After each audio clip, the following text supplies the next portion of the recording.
Shalom. Our Parsha for this week is Va-eira. God appeared to Abraham, Isaac, and Jacob. The passage is in Exodus chapter 6, verse 2 to chapter 9, verse 35. God spoke to Moses and said to him, I am the Lord, according to Exodus chapter 6, verse 2. So when do we read the Va-eira?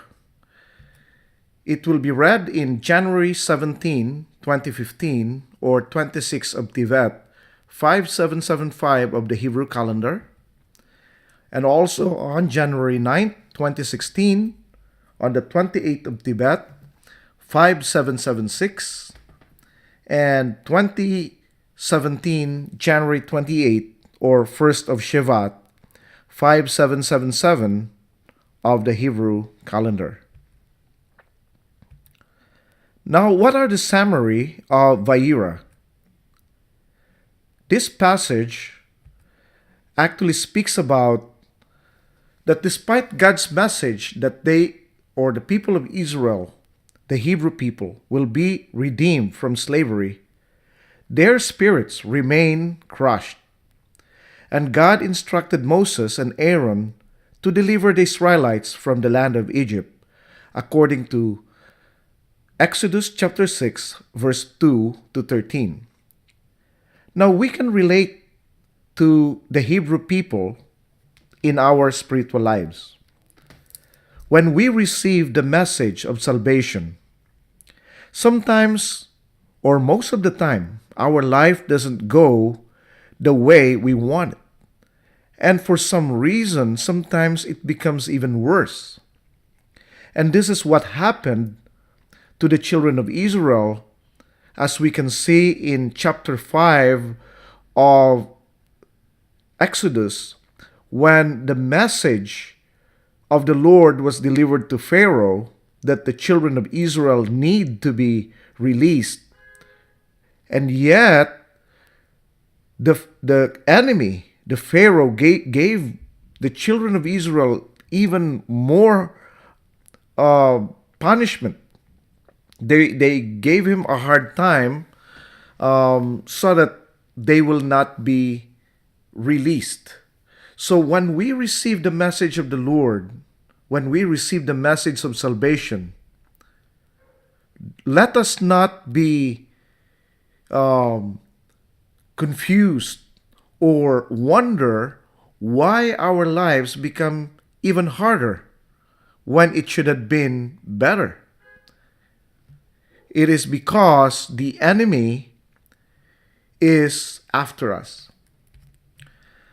Now, another part of the Va-eira is the inclusion of the genealogy of Reuben, Simeon, and Levi, and their descendants is recorded according to Exodus chapter 14, verse 25.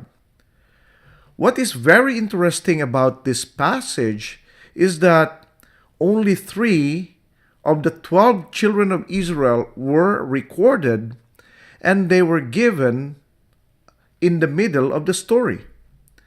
And sometimes when we read the Torah or the Tanakh, we kind of just read them and we don't really go deep as to why things were written there. Now, I would like to share to you why this genealogy were inserted, other than the fact that it shows where Moses and Aaron came from.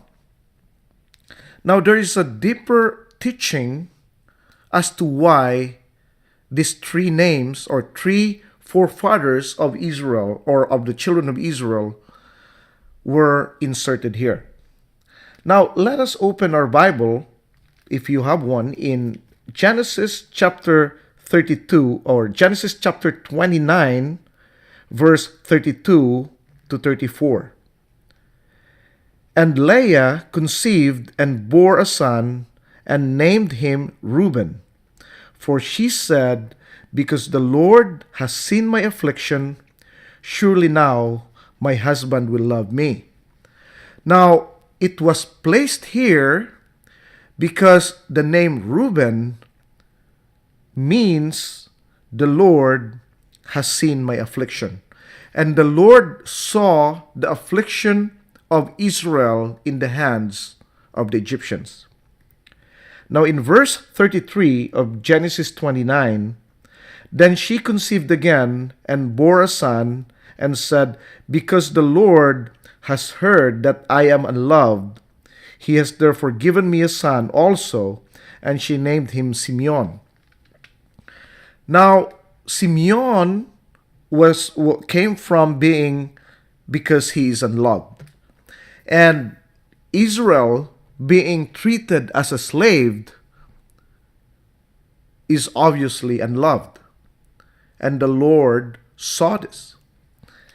And in verse 34, and she conceived again and bore a son and said, now this time my husband will become attached to me because I have borne him 3 sons. Therefore he was named Levi. Now the children of Israel were not only mistreated, and they were given affliction, and they were not only unloved, but the Lord saw this, and he became attached to the children of Israel.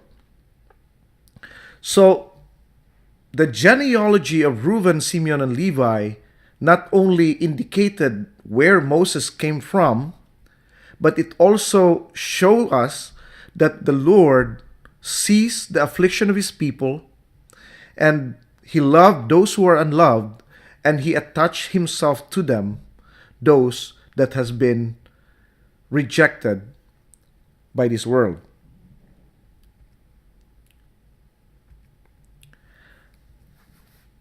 Now, Moses and Aaron perform a miracle with a snake and relate to Pharaoh God's message to let the Israelites leave Egypt.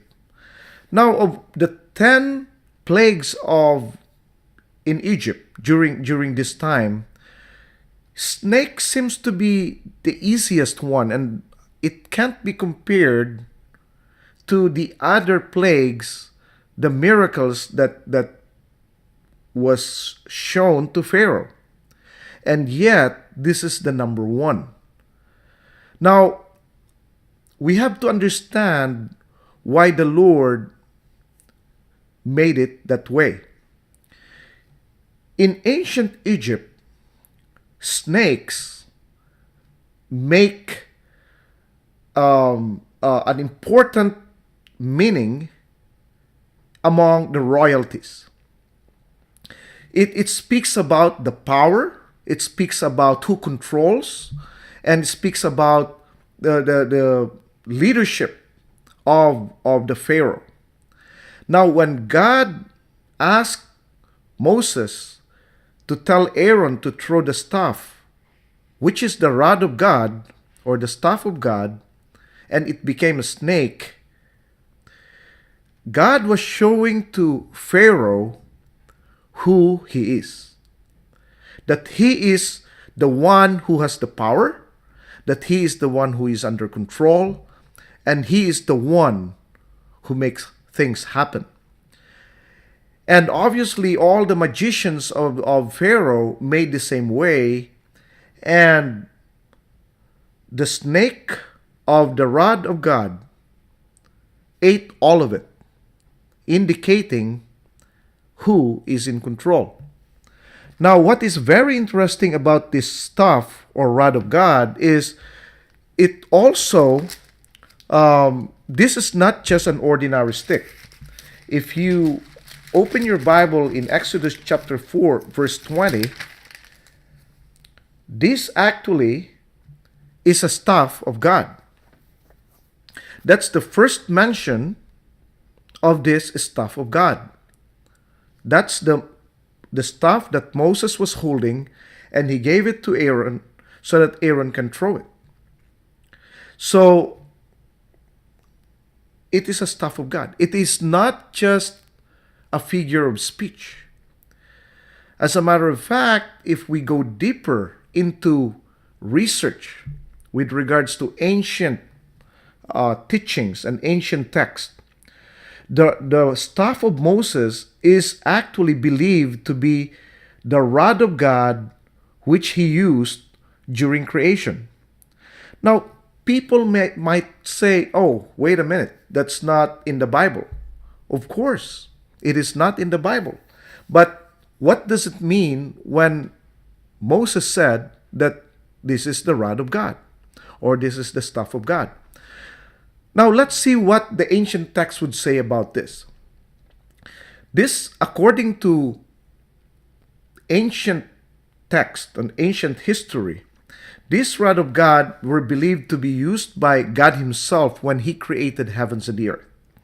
And then it was passed on to Adam, and then it was passed on to different generations, and this was also the same staff that Noah was holding. And it was passed on to Shem, and eventually it was passed on to Abram, Isaac, and Jacob, and eventually it was passed on to Joseph. But eventually it was confiscated from the children of Joseph when he's dead, and it came to the possession of the princes of Egypt, and one of this is actually the father-in-law of Moses. And Moses got hold of this, and this was the one that he is holding on. Now, you might be wondering, how did the priest of Midian, which is the father-in-law of Moses, became a prince of Egypt?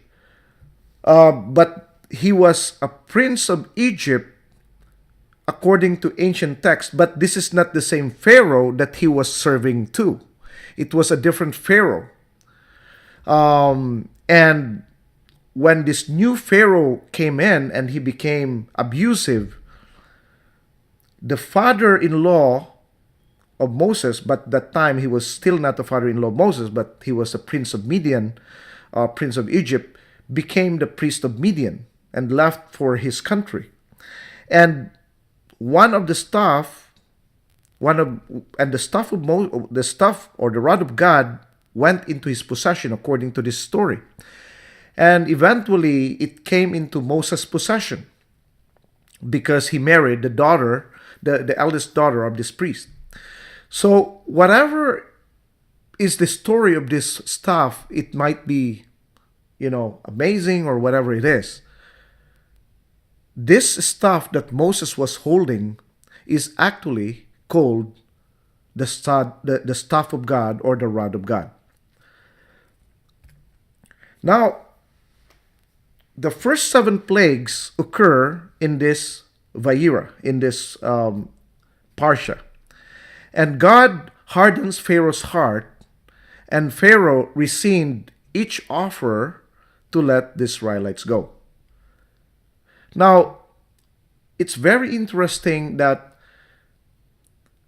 every time there is a plague, after that, the Pharaoh would approach Moses and would ask for help, and then he would promise that the Israelites will be let go. But after it was taken out, he will again change his mind. Now, sometimes people are like this. They go to God and they would ask for forgiveness whenever something happens to them, and then once it is taken out, they will come back to where they are. And this should not be the case. And I hope and pray that this short Parsha would lead us into a better understanding of the Bible and will make us excited to go deeper and study farther beyond what the text would actually show. In this manner, we understand what the passage means if we go back to what is the culture during the time when the passage were actually written. And this is the right way of studying the scriptures and making us understand what the Lord really means when He wrote those verses during the time. Shabbat Shalom.